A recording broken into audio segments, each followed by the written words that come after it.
महादेव! बच्चों आज बाल दिवस है। हैप्पी चिल्ड्रंस डे सभी बच्चों को। तो बच्चे जो होते हैं मन के बड़े सच्चे होते हैं। बच्चों को बड़ा उत्सुकता होती है इस दिन के लिए। ऐसा कहने के पीछे ना कई कारण होते हैं। बच्चे बड़े ही सरल स्वभाव के होते हैं। कई बार तो पता ही क्या होता है, वे बड़े ही भोलेपन में ऐसी-ऐसी बातें कह जाते हैं जिनके कहने के लिए बड़े लोग जो ना बड़े-बड़े से बड़े भी कतराते हैं कि कैसे कहेंगे। तो प्राचीन काल में भी एक ऐसा ही बालक था, जिसने अपने सवालों से बच्चों पता है क्या किया? उसने यमराज के पसीने छुड़ा दिए थे। कठोपनिषद में यम और नचिकेता के बीच के संवाद का उल्लेख किया गया है। चलिए जानते हैं क्या है। कठोपनिषद प्रमुख उपनिषदों में से एक है। कठोपनिषद में लिखी गई कथा के अनुसार नचिकेता को उनके पिता ऋषि वाशवा ने गुस्से में दान में दे दिया। इसके बाद कुछ ऐसी घटना घटी कि यमराज के भी पसीने छूट गए। यमराज को इस बच्चे को फिर से धरती पर भेजना पड़ा। ये बाल दिवस पर जानते हैं नचिकेता और यमराज की कहानी। ऋषि वाशवा ने एक यज्ञ का आयोजन किया था। यज्ञ के बाद उन्होंने ब्राह्मणों और जरूरतमंदों को दान देने का संकल्प किया। ऋषि वाशवा ने बूढ़ी गायों को भी दान में दे दिया। यह देखकर नचिकेता अपने पिता से सवाल किया कि कभी यह गाय आपको बहुत प्रिय थी, लेकिन बूढ़ी हो जाने पर आप इन्हें दान में दे रहे हैं, क्या मुझे भी ऐसे ही दान में दे देंगे? यह सुनकर ऋषि वाशवा को बहुत गुस्सा आया। नचिकेता ने फिर से अपना सवाल दोहराया। इसके बाद नचिकेता बार बार यही सवाल पूछते रहे। बार बार पूछे जाने पर वाशवा क्रोधित हो गए और बोले, मैं तुम्हें यमराज को दान देता हूँ।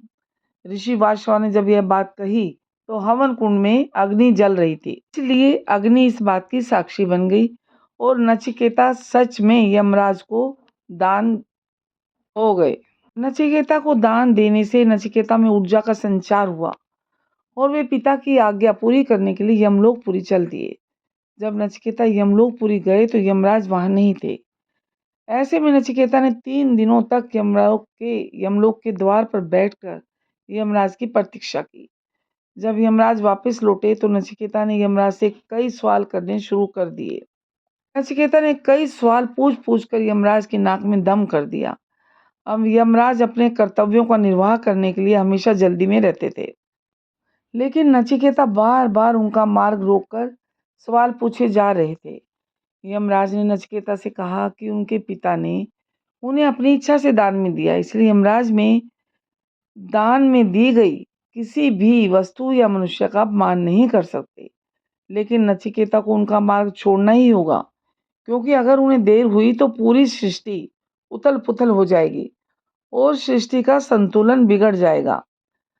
यमराज ने जब देखा कि बालक तो बहुत ही हठी है, मान ही नहीं रहा और उनका मार्ग आसानी से नहीं छोड़ेंगे, तो यमराज ने नचिकेता को 3 वरदान मांगने को कहा। यमराज के कहने पर नचिकेता ने पहला वरदान मांगा कि जब वो वापस जाए तो उनके पिता उनसे नाराज ना हो, और यमराज ने अपनी जान छुड़ाने के लिए नचिकेता को तथास्तु कह दिया। अब यमराज यह भूल गए कि दान को वापस नहीं किया जा सकता। वहीं दूसरे वरदान मांगते हुए नचिकेता ने अग्नि विद्या का ज्ञान मांगा, जिससे वे लोगों का भला कर सके। नचिकेता ने तीसरे वरदान के रूप में यमराज से एक सवाल पूछा। नचिकेता ने कहा कि उन्हें मृत्यु का रहस्य जानना है। मृत्यु क्या है? मृत्यु किसे पीड़ा देती है? मृत्यु अनिवार्य क्यों है? मृत्यु से जुड़े ऐसे ही सवाल नचिकेता ने यमराज से पूछे। ये सभी सवाल इतने जटिल थे कि यमराज को भी इनका जवाब नहीं मालूम था। यमराज ने नचिकेता की बातें टाल कर उन्हें कोई और वरदान मांगने के लिए कहा, लेकिन नचिकेता तो अपने सवालों को दोहराते रहे। यमराज ने अपने प्राण बचाने के लिए नचिकेता को धरती पर वापस लौटकर मृत्यु विषय का अध्ययन करने का सुझाव दिया। यमराज ने कहा कि विद्या ग्रहण करके उन्हें अपने हर सवाल का जवाब मिल जाएगा। यह कहकर यमराज ने नचिकेता को वापस धरती पर भेज दिया और नचिकेता ने बहुत अध्ययन किया, संसार के एक विद्वान पुरुष बन गए। उनके ज्ञान से संपूर्ण सृष्टि का कल्याण हुआ। तो बच्चों, ये थी नचिकेता और यमराज के बीच का संवाद। आपको कैसा लगा? लाइक कीजिएगा, शेयर कीजिएगा अपने दोस्तों को ज़्यादा से ज़्यादा, और ऐसी और नई नई जानकारी और कहानियों के लिए हमारे साथ जुड़े रहिए, अपने विचार हमारे साथ साझा कीजिए, कमेंट करिए और चैनल को सब्सक्राइब करना ना भूलें। धन्यवाद। हैप्पी बाल दिवस। आपको चिल्ड्रंस डे की बहुत-बहुत शुभकामनाएँ। आप भी नचिकेता की तरह बनिए, ऐसे ही विद्वान बनिए।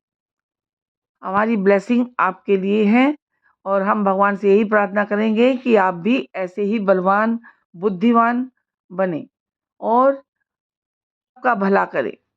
अपने माता-पिता, बड़ों का सम्मान करें, उनकी सेवा करें और देश सेवा करें। देश की सेवा का मतलब ये नहीं कि आप रणभूमि में लड़ें।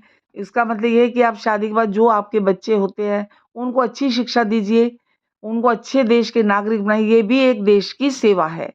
आप अपने बच्चों को अच्छी शिक्षा देके अच्छे नागरिक अगर बनाते हैं, तो वो देश की सेवा ही होती है। तो इसलिए बच्चों, पढ़ाई-लिखाई करिए अच्छे से और गलत रास्तों से हमेशा दूर रहिए। जो आपके दोस्त आपको गलत चीज़ें या गलत रास्ते की तरफ ले आते हैं, उनसे दूर रहिए, ऐसे दोस्तों को छोड़ दीजिए। हमेशा पॉजिटिव रहिए, अच्छा सोचिए, अच्छा करिए। इसी के साथ हम आपसे विदा लेते हैं। धन्यवाद आपको।